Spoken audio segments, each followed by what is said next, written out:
내일은 늦습니다. 바로 지금 건강 365 영상 좋아요 눌러주세요. 사랑하는 가족에게 전하는 최고의 선물 건강 365 공유해 주시고 함께 해주세요. 지방간은 간에 지방이 과도하게 쌓인 상태를 말합니다. 건강한 사람의 경우 간에 지방이 차지하는 비율은 어느 정도일까요? 지방간 진단을 받는 환자들이 늘고 있다고 하는데 이유가 뭘까요? 특히 비알코올성 지방간이 문제라는 지적인데요. 어떤 의미일까요? 가톨릭대 인천 성모병원 소화기내과 유선용 교수 연결되어 있습니다. 안녕하세요. 네, 안녕하세요. 네. 교수님, 지방간 환자가 늘고 있다고 들었습니다. 대사증후군의 유병률이 높아지는 것하고도 연관이 있는 걸까요? 네, 지방간은 크게 알코올성과 비알코올성 지방간으로 나눌 수 있는데요. 네. 비알코올성 지방간의 경우는 비만, 고지혈증, 당뇨 등과 연관이 있다고 보고가 되어 있습니다. 최근 10년 사이에 국내에도 비만이나 당뇨나 고지혈증 등 대사증후군의 발병률이 점차로 증가를 하고 있는 추세고요. 네. 그래서 이와 관련된 지방간도 역시 증가하고 있는 추세입니다. 건강한 사람의 간을 생각할 때요. 지방이 차지하는 비율이 어느 정도인가요? 건강한 사람의 경우는 간내 지방은 5% 미만입니다. 5% 미만이요. 네. 그럼 필요 이상의 중성지방이 축적되는 게 지방간이라고 한다면 정상 범위를 기준으로 어느 정도나 높아지는 건가요? 저희가 간 조직 검사를 했을 때요. 네. 간내 지방 축적량이 5% 이상일 때 지방간이라고 정의를 합니다. 네. 근데 지방간을 알코올성과 비알코올성 지방간으로 구분을 하잖아요. 이게 어떤 특성이 있는 건지 궁금한데 알코올성과 비알코올성 지방간은 그 간의 모습으로도 좀 다르게 확인되는 건지도 궁금합니다. 네, 말 그대로 술로 인해서 발생하면 알코올성이라고 하고요. 술이 아닌 비만이나 고지혈증, 당뇨 등이 연관되어 생기는 지방간을 비알코올성 지방간이라고 합니다. 네. 초음파나 CT 같은 영상 검사에서 두 가지를 구분하기는 좀 어렵고요. 조직 검사를 하면 구분할 수 있습니다. 조직 검사를 하면요. 네. 그런데 임상에서는 항상 조직 검사가 가능한 것은 아니기 때문에 대부분 저희가 음주력이라든지 네. 병력 청취를 통해서 두 가지를 구분하고 있습니다.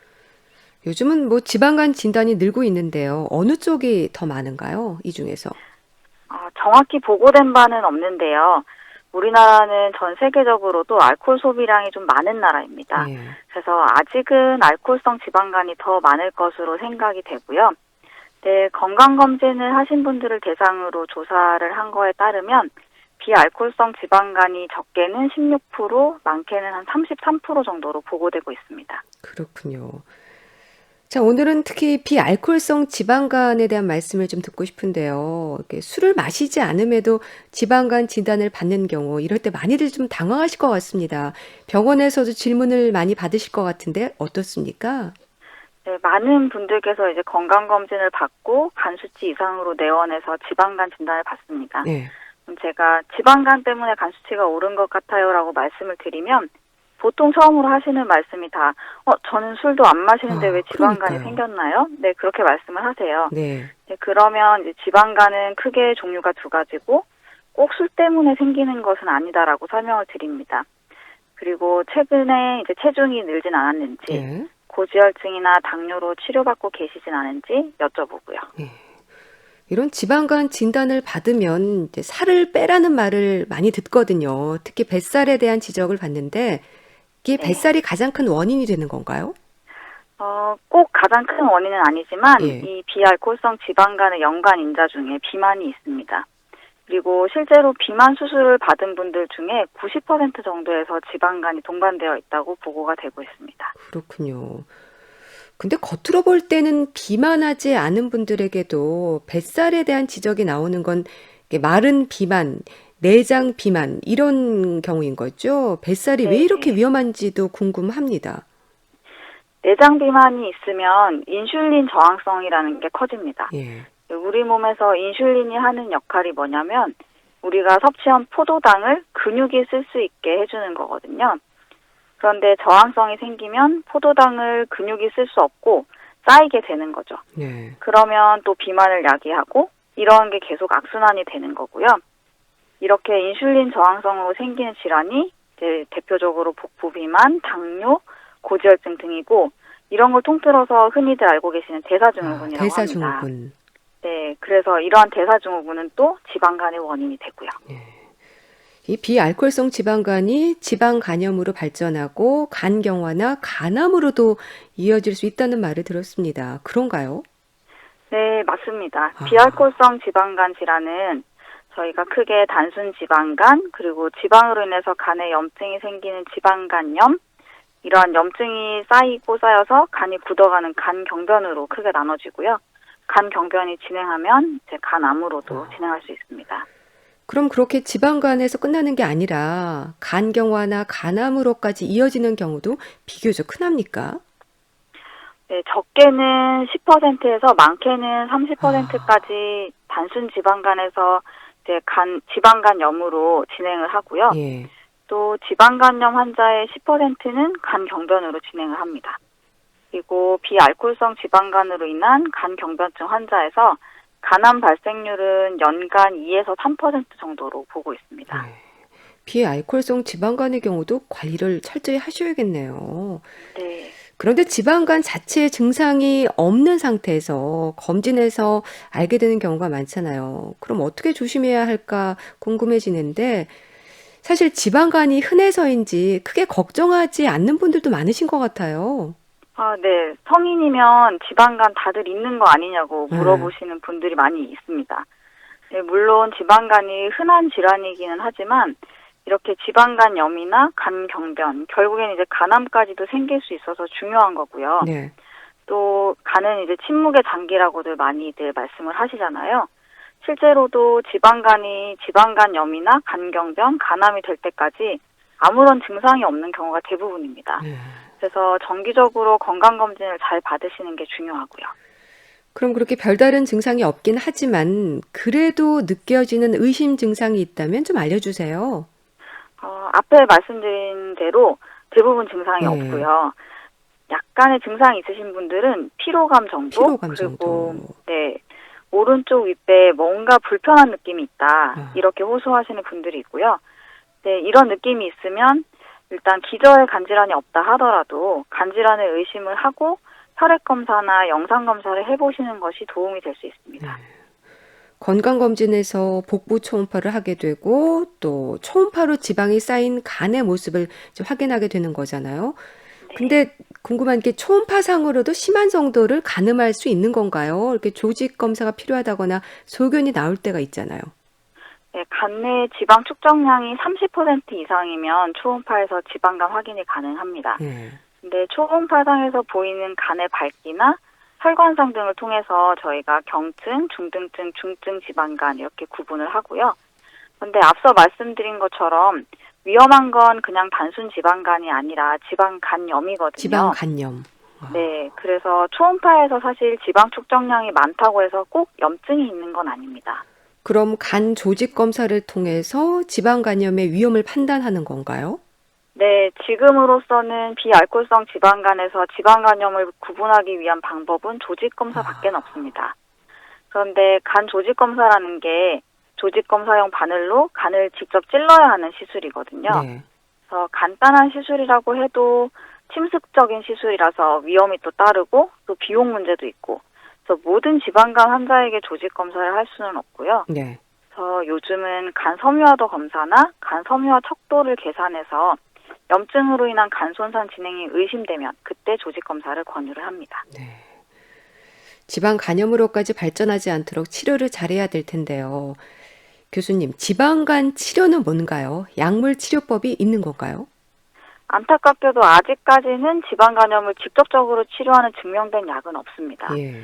근데 비만, 당뇨, 고지혈증이 문제인 만큼 현재로서는 원인을 조절하는 것이 치료입니다. 그래서 가장 중요한 게 체중 감량이고요. 체중 감량. 네, 그리고 그 외에 당뇨나 고지혈증 등은 해당 질환에 맞는 약물 치료를 시행합니다. 그러니까 결국 비만이나 고지혈증, 당뇨병과 같은 대사증후군의 위험 요인들을 줄이는 게 치료법이라고 할 수 있겠네요. 네, 맞습니다. 네. 근데 살 빼기, 특히 뱃살 빼기가 쉽지 않은데요. 굶어서 빼는 건 오히려 더 위험한 상황으로도 이어질 수 있다는 말도 하던데요. 네, 체중 조절을 위해서 식이랑 감량이 필요는 하지만 완전히 이제 굶는 다이어트를 하게 되면 영양 불균형이 당연히 생깁니다. 네. 체중 감량의 속도도 문제가 되는데요. 급작스럽게 체중을 감소시키면 저희 몸에서 이제 다른 이상이 생기면서 담석, 담낭염 등이 올 수가 있고요. 또 오히려 지방간 섬유화가 더 심해진다는 보고도 있어서 일주일에 1kg 정도까지만 감량할 것을 저희가 권유드리고 있습니다. 네, 알겠습니다. 건강정보 예스 노 오늘은 지방간, 특히 비알코올성 지방간에 대해서 알아봅니다. 이제 리포터 동현 씨가 취재한 내용도 들어보시죠. 처음에 검진 받았을 때는 경증의 지방간 소견을 보인다는 기록이 있었는데요. 사실 크게 신경 쓰지 않았거든요. 그런데 약 한 2년이 지나서 검진을 받았더니 지방간이라는 거예요.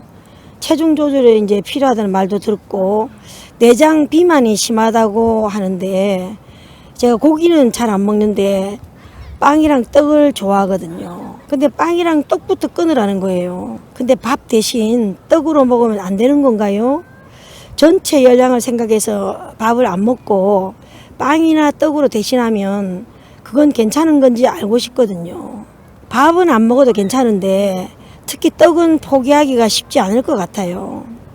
그리고 2년 만에 지방간이 심해진 것 같은데 뱃살이 안 빠지면 그 다음엔 어떻게 해야 할까요? 제가 나름 운동도 하고 노력하는데 잘 안 돼서 걱정이거든요. 그리고 간암으로 발전할 수 있다는 게 정말 궁금해요. 네.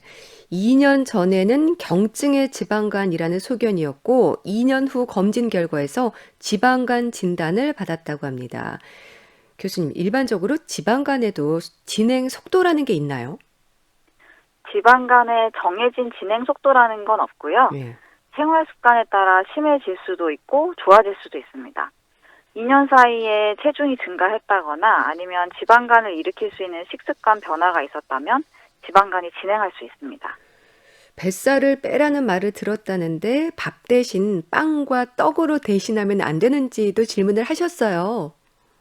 네, 이분 같은 경우 고기도 잘 안 먹는데 왜 지방간이 심해질까요? 네. 이렇게 말씀을 하셨죠. 네. 한국인은 서양인과 식습관이 틀립니다. 이제 서양에서 보고된 바로는 이제 저탄수화물 식이, 저지방 식이가 모두 지방간 호전에 효과가 있다고 보고가 되어 있는데요.